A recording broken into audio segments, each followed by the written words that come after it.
చేతుల పైకెత్తా ఒకసారి. వినబడుచున్నది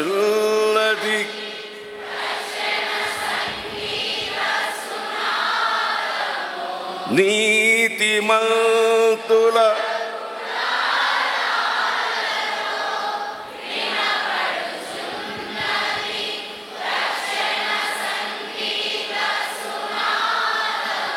రెండు చేతుల పైకెత్తు. నీతిమంతుల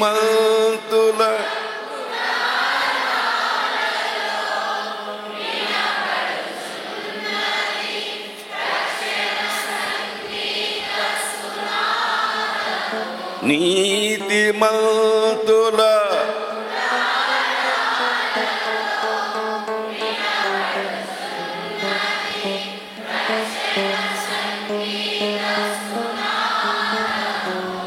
ఆమేన్. నీతిమంతులారా రండి అని గుమ్మాలు తెరవబడతాయి. ఎవరి కోసం? మన కోసమే. అనుమానం ఉంది కొంతమందికి, ధైర్యంగా చెప్పట్లే. ధైర్యంగా చెప్పండి, మన కొరకే. ఆమేన్. మనకు నిలవరమైన పట్టణము భూమి మీద లేదు. మనకుంది ఒక పట్టణం, అది నీతిమంతులు ప్రవేశించే పట్టణం. నీతిగా బ్రతికే వాళ్ళ కొరకు ఎదురు చూస్తూ ఉన్న ఒక పట్టణం. యుగ యుగాలు దేవునితో ఉండబోయే పట్టణం. అది నీతి కలిగిన పట్టణం. అది పర సంబంధమైన పట్టణం, భూ సంబంధమైనది కాదు. అది భూ సంబంధమైనది కాదు, అది పర సంబంధమైన పట్టణం. నీతిగా బ్రతికే వాళ్ళ కొరకు ఎదురు చూస్తూ ఉన్న పట్టణం. 118వ కీర్తన 19వ వచనం.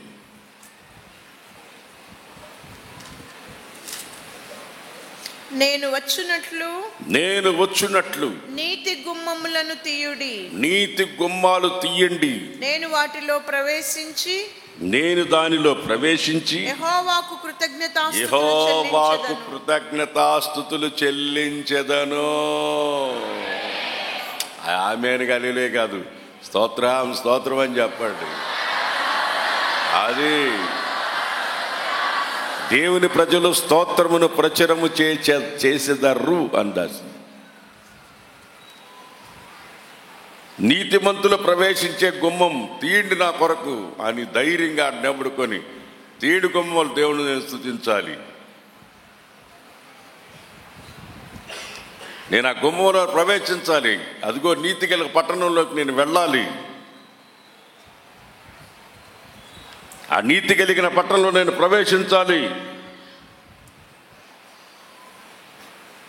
అని ధైర్యంగా దాని లోపలికి నువ్వు వెళ్ళగలగాల. దానికి ఆ పట్టణంలో ప్రవేశించాలంటే నువ్వు ఇక్కడే నీతిమంతుడిగా మార్చబడాలి. నమ్మి బాప్తిసం పొందిన వాడు రక్షించబడును, నమ్మని వానికి శిక్ష విధించబడును. నీతి యావత్తు దీన్ని జరగనిమ్ము. నీ జీవితంలో నీతి ప్రారంభం ఎప్పుడవుతుందంటే బాప్తిసం పొందిన రోజు నుంచి నువ్వు నీతిమంతుడిగా తీర్చబడ్డావు. ఒకప్పుడు చేసిన పాపములు అవన్నీ పాతిపెట్టి ఒక క్రొత్త జీవితాన్ని దేవునికి ఇచ్చి క్రీస్తును ధరించుకొని ఆయన కొరకు ప్రకాశించి ప్రజ్వలిల్లడానికి కొరకు అలాగ ప్రభువైన యేసుక్రీస్తు మృతుల్లోంచి ఎలా తిరిగి లేచాడో అలాగ లేచి ఒక నూతన హృదయాన్ని, నూతన శరీరాన్ని, ఆయన పోలికను మనకిచ్చి ఆయన్ని ధరించుకునేటట్లుగా మనం చేసి, మనం నీతిమంతులుగా చేసి, నీతి కలిగిన పట్టణం కొరకు మనం సిద్ధపరుస్తున్న స్థలం ఇది ఆత్మ సంబంధమైన యెరూషలేము. ఇది నీతిమంతులు ప్రవేశించే పట్టణము. నువ్వు నీతిగా బ్రతకాలి.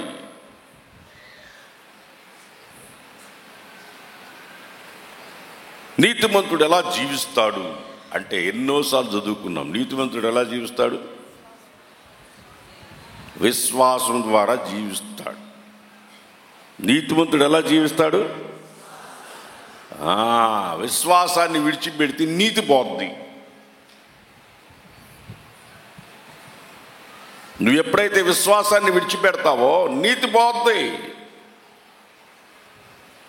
నీతిమంతుడు విశ్వాసమూలంగా జీవిస్తాడు. అబ్రహాం అతను నీతిమంతుడు, అందుకని విశ్వాసమూలంగా జీవిస్తున్నాడు.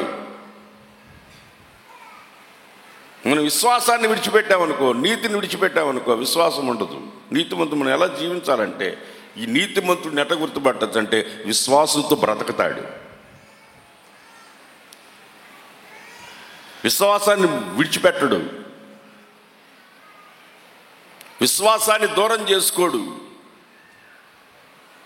నీతిమంతుడిని ఎట్ట గుర్తుపట్టచ్చు? విశ్వాసమే.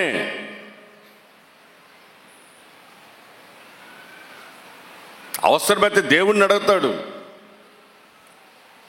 దేవుణ్ణి అడిగి పొందుకుంటాడు. ఒకరి దగ్గర పోయి చేయి చాపడు, విశ్వాసాన్ని నమ్ముకోడు, భ్రష్టత్వం పట్టడు, దేవుణ్ణి అడుగుతాడు. లక్షల మంది జనం అరణ్యములో నడుస్తూ ఉంటే ఆకాశం నుండి ఆహారాన్ని కుమరించింది మన దేవుడు కాదా? ఎడారిలో సెలయేర్లు పుట్టించింది మన దేవుడు కాదా? శత్రువుని హతమార్చి జల సమాధి చేసింది మన దేవుడు కాదా? మరెన్నడూ ఎర్ర సముద్రాన్ని దాటిన తర్వాత, యోర్దాను నది దాటిన తర్వాత వెనక్కి తిరిగి చూస్తే తరుముకొని వస్తున్న సైన్యము కంటికి కనబడకుండా సమాధి చేసేసింది ఆయనే కదా. అప్పటి వరకు దుమ్ము రేపుకుంటూ తరుముకుంటూ వస్తున్న వాళ్ళు అడ్రస్ లేకుండా చేసింది ఆయనే కదా. అటువంటి దేవుణ్ణి కలిగి ఉండి మనం విశ్వాసాన్ని అమ్ముకుంటే ఎట్లాగా? భ్రష్టత్వం బట్టి జీవిస్తే ఎలాగా?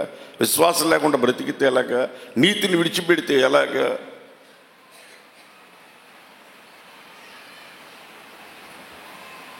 నీ ఇల్లు నీతిమంతుల ఇల్లుగా ఉండాలి. ఆమేన్, ఆమేన్, హల్లెలూయా.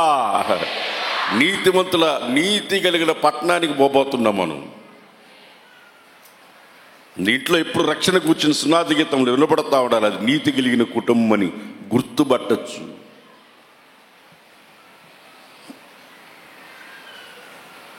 ఆ నీతి కలిగిన పట్టణములో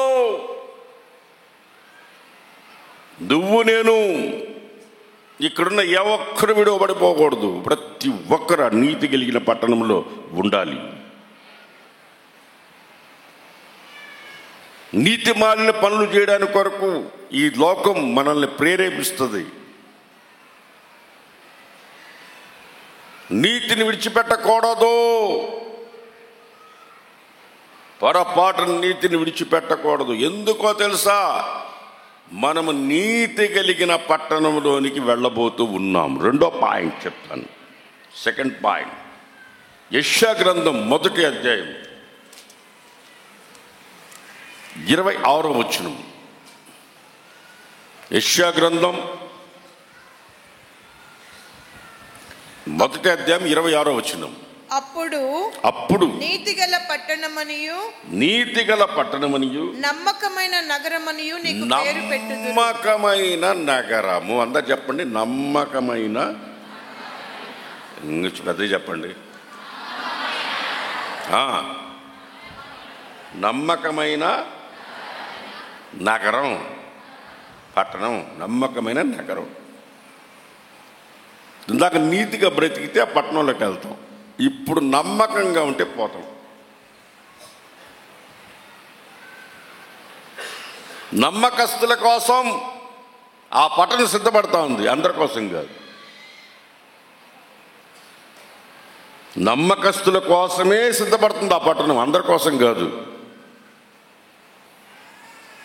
ఏదైనా ఒక పని అప్పగిస్తే నమ్మకంగా చేసేవాళ్ళు దొరుకుతున్నారా?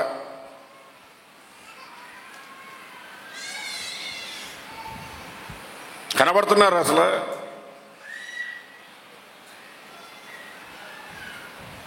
నమ్మకత్వం కనబడుతుందా?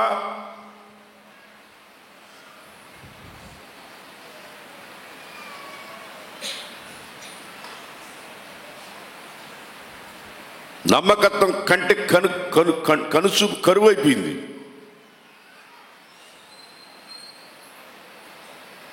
నీ పిల్లలు ఎలాంటి వాళ్ళు? నమ్మేదానికిలే.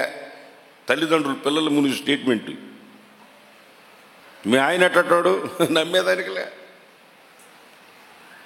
నీ భార్య ఎట్టాడిది? నా భార్య సంగతి ఏం చెప్తాంలయ్యా, ఏం చెప్తాం, సర్దుకొని పోతున్నా.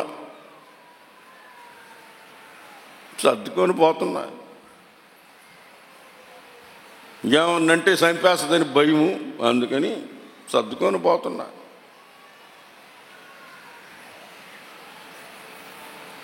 ఈరోజు నమ్మకత్వం కుటుంబాల్లో లేదు, బిజినెస్లో లేదు, స్పిరిచువల్ ఆత్మీయమైన జీవితంలో లేదు. నమ్మకత్వం కరువైపోయింది. దేవుడు చెప్తున్నాడు, నమ్మకమైన ఒక నగరం, ఆ నగరం నమ్మకమైన వాళ్ళు ప్రవేశించే నగరం. 111వ కీర్తన 6వ వచనం. 111వ కీర్తన 6వ వచనం. ఆయన తన ప్రజలకు అన్యజనుల స్వాస్థ్యం అప్పగించి ఉన్నాడు. అన్యజనుల స్వాస్థ్యమును అప్పగించి ఉన్నాడు. తన క్రియల మహత్యమును వారికి వెల్లడి చేసి ఉన్నాడు. చూడండి, ఎవరైతే నమ్మకస్తులుగా ఉంటారో దేవుడు నీకు తెలియకుండానే ఒక స్వాస్థ్యాన్ని నీకు అప్పగిస్తాను అంటున్నాడు. నెహెమ్యా గ్రంథం 7వ అధ్యాయం 2వ వచనంలో, నెహెమ్యా గ్రంథం 7వ అధ్యాయం 2వ వచనం. వాళ్ళ సొత్తు వీళ్ళ సొత్తు మనకి ఎందుకు కానీ నెహెమ్యా గ్రంథం రండి. 7వ అధ్యాయం 2వ వచనం. నెహెమ్యా గ్రంథం. సహోదరుడైన హనానీకి కోటకు అధిపతి అయిన హనన్యాకును యెరూషలేము పైన అధికారం ఇచ్చి తిని, అధికారాన్ని యెరూషలేము మీద నేను అధికారం ఇచ్చి తిని. అనన్య నమ్మకమైన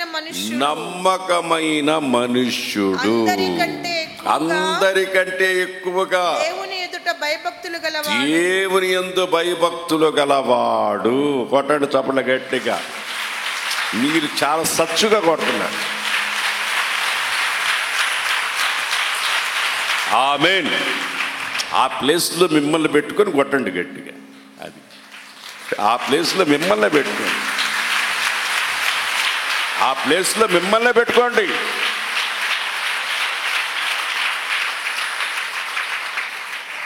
అందరికంటే నమ్మకమైన వాడు, అందుకనే యెరూషలేము మీద అతన్ని అధికారిగా పెడుతున్నా.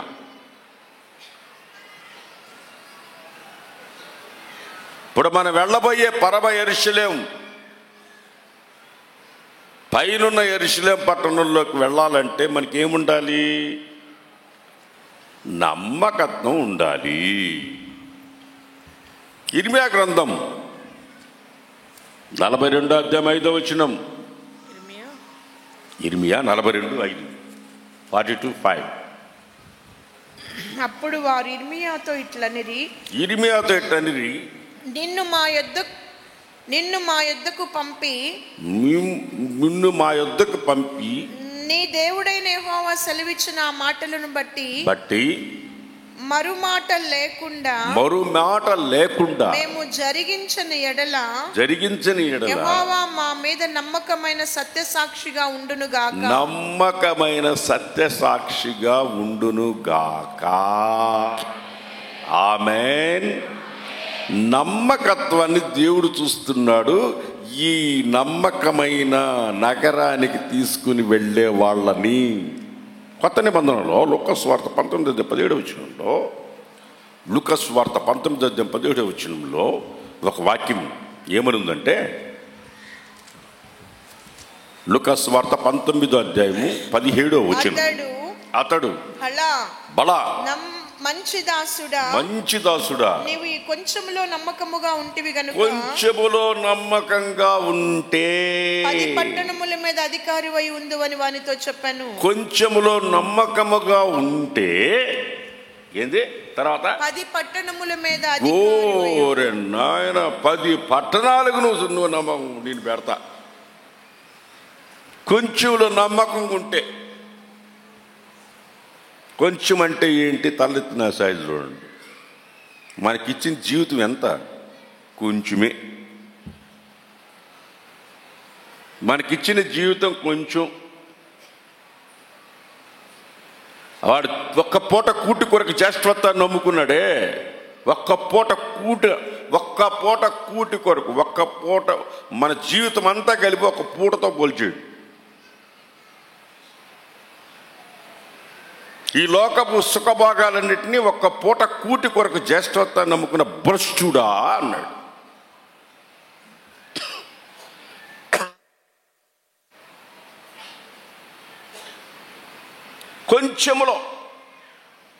కొంచెములో నరుని ఆయువు 70 ఏళ్ళు, అధిక బలమున్నను 80 ఏళ్ళు అయినను దాని వైభవం ఆయాసం దుఃఖమే.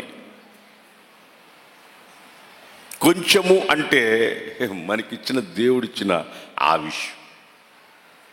దీంట్లో మనం నమ్మకంగా ఉంటే పట్టణములో, నమ్మకమైన పట్టణములో నువ్వు అడుగుపెట్టి అక్కడ నీవు అధికారిగా ఉన్నతమైన స్థితిలో నేను పెడతాను అంటున్నాడు. కొంచెములో నమ్మకముగా,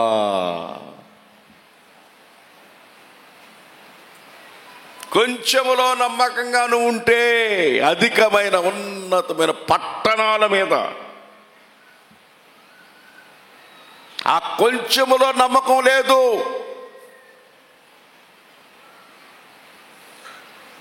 ఆ కొంచెంలో నమ్మకాన్ని పోగొట్టుకొని ఉన్నతమైన వాటిని పోగొట్టుకుంటున్నారు. ఒక్క నిమిషములో ఆకలి తీర్చుకునే చిక్కుడుగా ఎర్రగా పుల్లగా ఉన్న కూర కోసం తన జ్యేష్ఠత్వపు హక్కుని తండ్రి ఇచ్చే ఆ ఉన్నతమైన అనుభవాన్ని పోగొట్టుకున్నాడు. దేవుడిచ్చే ఉన్నతమైన అనుభవాన్ని పోగొట్టుకున్నాడు అతను.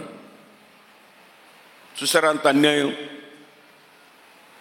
నాకు దేవుడిచ్చేదైనా అవసరం లేదు, తండ్రి పుట్టుకతో వచ్చిన తండ్రి ద్వారా వచ్చే ఆశీర్వాదాలు నాకు అవసరం లేదు.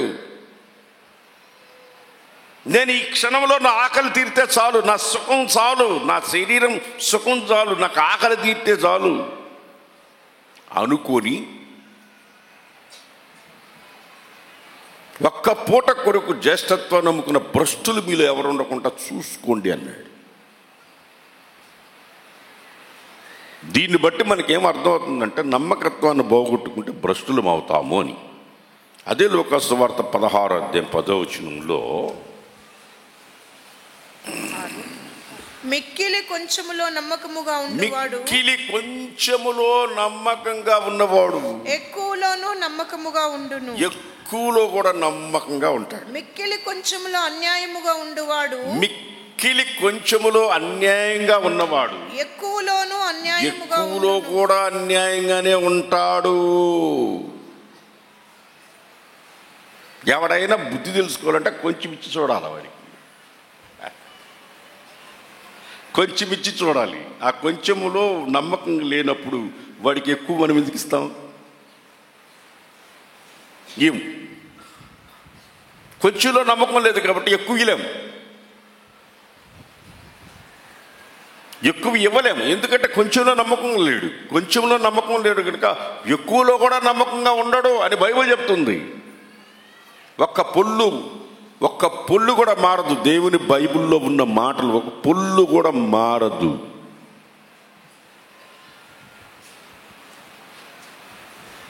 మన జీవితంలో ఏదన్నా మనం నేర్చుకోవాలనుకుంటే బైబిల్లో నేర్చుకున్నంత ప్రపంచంలో ఇంకెక్కడ మేము నేర్చుకోలేము. బైబిల్ అన్నీ మనం నేర్చుకోవచ్చు.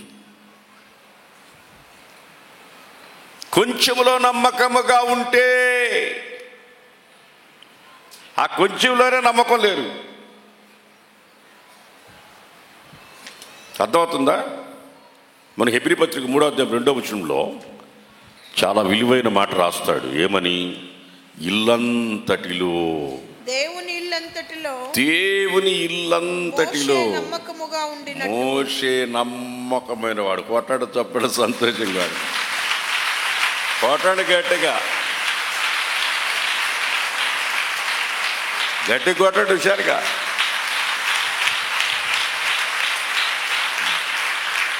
దేవుని ఇల్లంతటిలో నమ్మకమైన వాడు మోషే.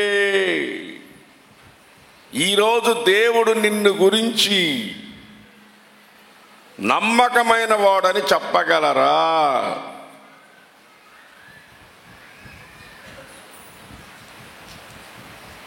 దేవుడిచ్చిన నీకు 100 రూపాయల్లో దశమ భాగం ఎంత?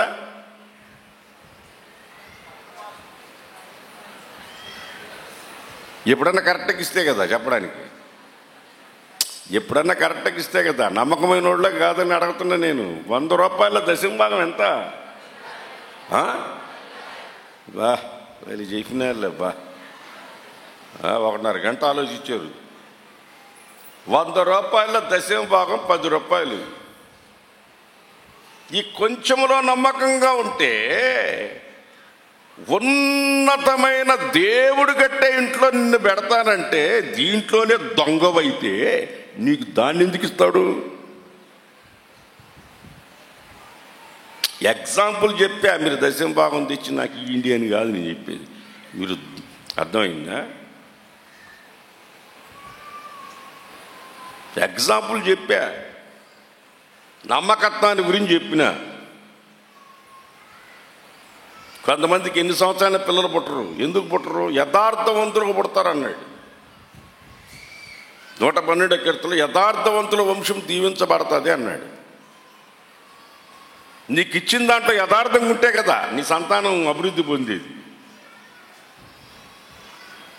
కొంచెములో నమ్మకంగా, నా ఇల్లంతటిలో మోషే నమ్మకమైన వాడు. యేసుప్రభుని గురించి అంటే ఇంకా మంచి మాట రాసింది. అర్థమైందా? ఇంకా చక్కటి మాట రాసింది యేసుప్రభుని గురించి. నా ఇల్లంతట్లో, నా ఇంటి లోపల. అర్థమైందా? నమ్మకత్వం లేదు. చాలా మందికి నమ్మకత్వం లేదు. నమ్మకత్వం లేదు. దేవుడికి ఇచ్చే దాంట్లో నమ్మకత్వం లేదు.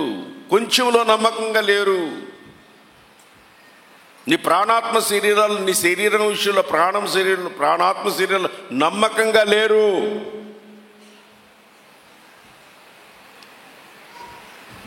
నమ్మకంగా జీవించడం, నమ్మకంగా జీవించడం వాళ్ళు, నమ్మకంగా జీవించలేని వాళ్ళు ఆ నమ్మకమైన నగరంలోకి ఎలా వెళ్తారు? దేవుడేమన్నా దరిద్రుడా, దేవుడికి ఎందుకు ఇవ్వాలయ్యా అనేవాళ్ళు కొంతమంది.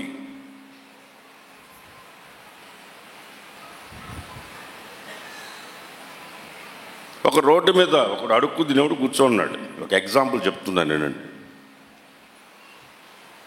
ఒకడు పాపం 100 రూపాయలు జోబులో పెట్టుకుని పోతూ, ఇంటికి వెళ్ళిపోతూ,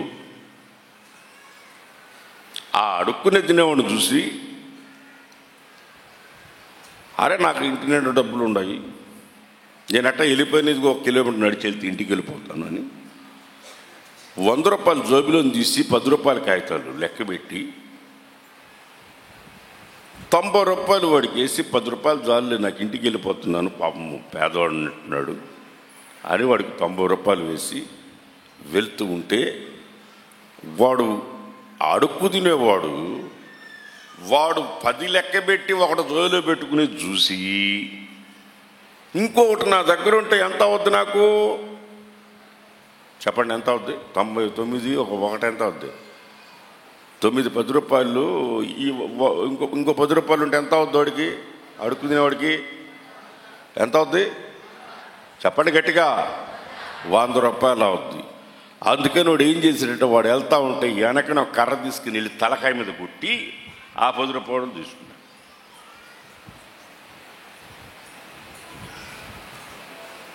వీడిని అంటారు గరానా దొంగని. అడుక్కునే దొంగ, గరానా దొంగ. వాడు జోబిలో ఉన్నవి కూడా లాక్కున్నాడు. అడుక్కు తినేవాడు. దేవుడు 100 రూపాయలు ఇస్తే దేవుణ్ణి కుట్టి దేవుడు జోబిలో లాగేసే దొంగల్ని ఏమనాలా? ఆ దొంగలు కదా, అడుక్కు తినేవాళ్ళని ఏమనాలా? దరిద్రులు అవుతున్నారు. దానికి నమ్మకత్వం లేక పట్టణాన్ని పోగొట్టుకుంటున్నారు. నమ్మకమైన పట్టణాన్ని పోగొట్టుకుంటున్నారు.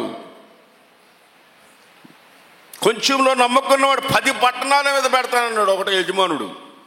దేవుడు చెప్తున్నాడు, మర్మంగా ఉన్న ఆ గొప్ప సంగతులు, ఘోరమైన సంగతులు మీకు చెప్తున్నాడు. చిన్న దాంట్లో మీరు నమ్మకంగా ఉంటే ఉన్నతమైన వాటిలో దేవుడు నిన్ను పెట్టబోతున్నాడు.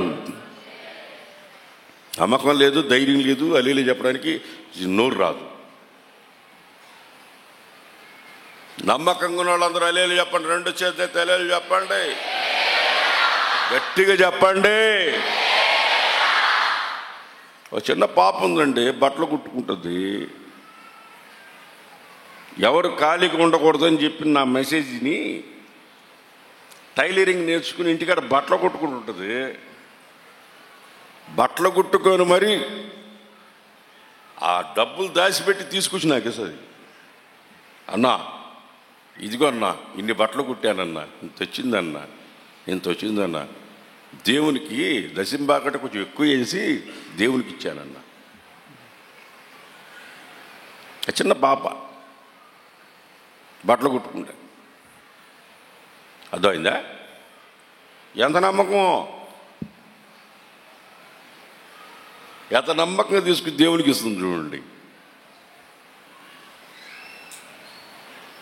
దేవుడు దినదినం ఆ బిడ్డను ఆస్వాదిస్తూనే ఉన్నాడు. ఒక మంచి సంబంధం వచ్చింది, మ్యారేజ్ చేసుకునింది, హాయిగా ఒక ఉన్నతమైన కుటుంబంలో ఉంది. కారులో వచ్చింది మొన్న ఇక్కడికి.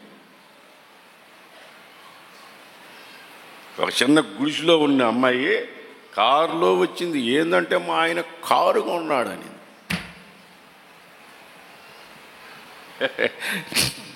అంటే మీరు కూడా బట్టలు కొట్టడం నేర్చుకుంటే కార్లు కొనేవాడు వస్తాడని కాదు నేను చెప్పేది. కారులో తిరిగేవాడు వస్తాడని నేను చెప్పలే. ఆ పిల్ల నమ్మకత్వాన్ని బట్టి దేవుడు అట్ట ఆశ్రయించు. ఎక్కడెక్కడ కథలు కాదు, నా కళ్ళ ముందు జరిగేది చూసి చెప్తున్నా. నేను నమ్మకత్వాన్ని బట్టి దేవుడు వాళ్ళని ఆశ్రయించేది చూసి నేను సంతోషపడిపోతుంటా ఒక్కోసారి. హల్లెలూయా, హల్లెలూయా. చేతే తెలియదు చెప్పండి. ఇంతకంటే ఎక్కువ చెప్పకూడదులే నమ్మకత్వాన్ని గురించి. ఎప్పుడు వరకు నమ్మకంగా ఉండాలా? ఎప్పుడు వరకు నమ్మకంగా ఉండాలయ్యా? ఈ క్వశ్చన్కి జవాబు ప్రకటన గ్రంథం 2వ అధ్యాయం 10వ వచనం. దానికి జవాబు ఎప్పుడు వరకు నమ్మకంగా ఉండాలా పట్టణానికి వెళ్ళాలంటే? మీరు శోధింపబడినట్లు అపవాది మీలో కొందరిని చెరలో వేయింపబోచున్నాడు. 10 దినములు శ్రమ కలుగును. శ్రమలు వస్తాయి 10 దినాలు వరకు నమ్మకముగా ఉండుము. చూడండి, మనకు జరిగే శ్రమల్ని 10 రోజులతో పోల్చాడు. 10 రోజులు శ్రమలు వస్తాయి, మరణము వరకు నమ్మకముగా ఉండుము. నమ్మకంగా ఉండు, నేను నీకు జీవ కిరీటమునిచ్చేదను. చేత చెప్పండి. హల్లెలూయా, హల్లెలూయా. నమ్మకమైన పట్టణములోనికి నువ్వు రావాలంటే కిరీటం ధరించుకొని రావాల. నువ్వు రాజులు ప్రవేశించే దేశం అది. భూరాజులు దానికి మహిమ తెచ్చే పట్టణం అది. 3వ మాట చెప్పి ముగిస్తాను. జకర్యా గ్రంథం 8వ అధ్యాయం. జకర్యా గ్రంథం 8వ అధ్యాయం 3వ వచనం. యెహోవా సెలవిచ్చినదేమనగా, నేను సియోను వద్దకు మరలా వచ్చి సియోను నొద్దకు మరలా వచ్చి యెరూషలేములో నివాసము చేతును, యెరూషలేములో నివాసము చేతును, సత్యమును అనుసరించు పురమనియు, సత్యాన్ని అనుసరించే పురమని, సైన్యములకు అధిపతియగు యెహోవా పర్వతము, యెహోవా పర్వతము, పరిశుద్ధ పర్వతమనియు, పరిశుద్ధ పర్వతమని పేర్లు పెట్టబడును. సత్యము, సత్యనగరం, సత్యమును అనుసరించు పురము, సత్యమును అనుసరించే నగరం. అది కరెక్ట్ నేను, అది సత్యమును అనుసరించు పురమని, అది సత్యమును అనుసరించే పురము. ఇప్పుడు తలెత్తిన చూడండి, సత్యముగా బ్రతికితే, ఇందాక నీతిగా, ఇందాక నమ్మకంగా అన్నా, అర్థమైందా? ఇందాక నమ్మకంగా ఉంటే చాలు అన్నా, నీతిగా బ్రతికితే చాలు అన్నా. ఇప్పుడు సత్యం ఉండాలి. అర్థమైందా? సత్యమనే పట్టణం పరిశుద్ధమైన పట్టణం. పరిశుద్ధతని కాపాడుకుంటే వెళ్తాం ఆ పట్టణంలోనికి. సత్యంలో జీవిస్తే, ఈ సర్వసత్యంలోనికి వస్తే, సత్యమును విడిచిపెట్టకుండా ఆ సత్య నగరములోనికి, యుగయుగాలు మనం ఉండబోయే ఆ నగరములోనికి మనం జీవించాలంటే సత్య నగరం.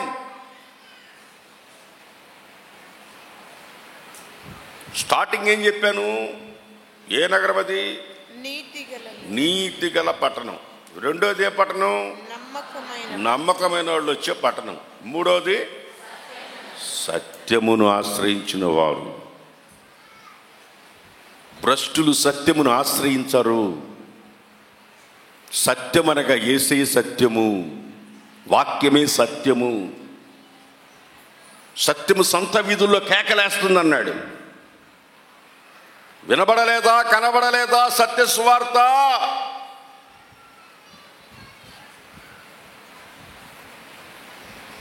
సర్వసత్యములోనికి నడిపించబడిన వాడు ఆ పట్టణంలోకి వెళ్తాడు. సత్య సంబంధమని వాక్యానికి లోబడి ప్రభువైన యేసుక్రీస్తు సత్యముగా సత్యాన్ని ఎవడైతే ఆశ్రయిస్తాడో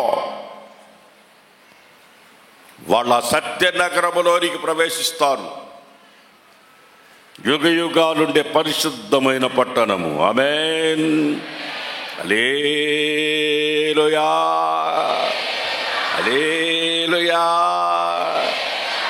ఇప్పటికే మీకు అర్థమైంది, ఆ పరమ పైనుండే యెరూషలేములోనికి మనం వెళ్ళాలంటే మనకి ఏముండాలి? ఒకటి, నీతి కలిగిన పట్టణం కనుక నీతిగా బతకండి. రెండవది, నమ్మకంగా ఉండండి. మూడవది, సత్యమైన యేసయ్యని ఆశ్రయించి సర్వసత్యములో నడిపించబడి, సత్యం అంటే అబద్ధమని ప్రేమించకుండా నిజాన్ని ప్రేమించడమే సత్యం.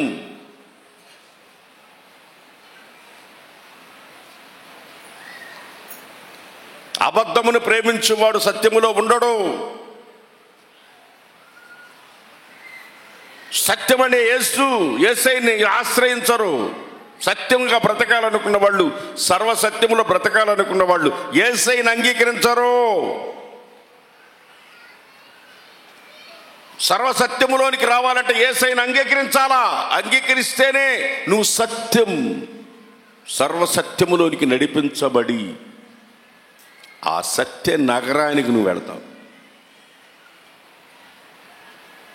యేసయ్యని కలిగి ఉన్న వాళ్ళు మాత్రమే, సత్యమనగా యేసయ్యే, సత్యమనగా వాక్యమే, ఆ సత్య స్వరూపయగు ఆత్మ నీలో ఉంటే, సత్య స్వరూపయగు ఆత్మ నీలో నివసించని ఎడల నువ్వు ఆ పట్టణములోనికి ప్రవేశించదవు. ఇప్పుడు వాగ్దానం మాత్రం చదవండి, వాగ్దానం చదవండి. ఇందాక నేను చెప్పిన వాగ్దానం చదవండి. 33:3 ఇర్మియా నాకు మొర్రపెట్టుము, నాకు మొరపెట్టండి, నేను నీకు ఉత్తరం ఇచ్చేదను. నీకు ఉత్తరం ఇస్తా. నువ్వు గ్రహింపలేని గొప్ప నువ్వు సంగతులను, గ్రహించలేని గొప్ప సంగతులు, గూఢమైన సంగతులను ఘోరమైన నీకు సంగతులు మీకు తెలియజేయుదును. తెలియజేశాడా లేదా? ఇప్పుడు చేశాడా లేదా? నోరు చెప్పండి, చేశాడా లేదా? తెలుసుకొని కూడా దాన్ని మీరు విస్మరిస్తే, దాన్ని అంగీకరించకపోతే, మీరు నడుచుకోకపోతే అది మీ తప్పు. దేవుడు సూటిగా నీకే చెప్పాడు. నమ్మకత్వం ఏది అని అడిగాడు, నీతి ఏది అని అడిగాడు, సత్యం ఏది అని అడుగుతున్నాడు. అర్థమైందా? ఈ మూడు కలిగి ఉంటే నువ్వు యుగ యుగాలు ఉండబోయి పరము పైనున్న నూతన యెరూషలేము పట్టణంలో యుగ యుగాలు నువ్వు ఉండెదవుగాక.